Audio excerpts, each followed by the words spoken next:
南投保利农会要举办美人腿公主的选拔，是规定讲要限定16岁独身的女性才当参加，而且搁要要求提供穿底裙、穿底裤行大步的影片，即嘛是防批评物化女性。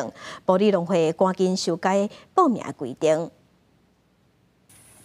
卡贝笋胜利水产内，南投保利市台湾上大的卡贝笋产区，当地农会为了推广农产，一定伫9月举办焦点女神美人腿公主选拔活动，啊，毋过要求报名人爱16岁以上单身女性，提供穿底裙还是底裤，加电视台影片有物化女性的嫌疑。毋过民众看法不同。我想去参加竞选的话，我觉得我怎样穿好看，我就怎么。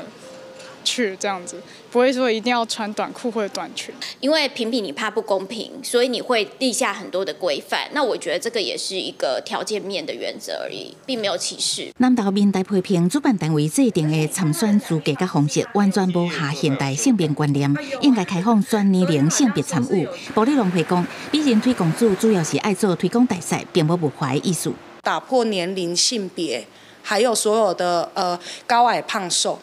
这个是我的想法。既然要推广茭白笋，它可以有很多种样子嘛。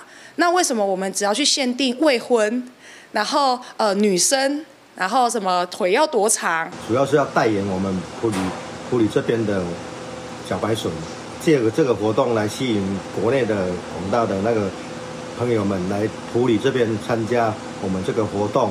内险基金会认为，活动间接鼓励民众看女性身躯某一个部位，应该尊重女性的身体自主权。把女性放在一个被凝视的这个位置上面，就很像要符合某一种美，或者是得名或入围。那我们会希望说，这个东西其实是需要被翻转跟打破的。保利农会是讲，已经公告修改报名人，唔免阁提供影片，敢若提供基本资料就会使。宣布活动以仪态加词语表达占分数的6成，希望消除外界。 记者综合报道。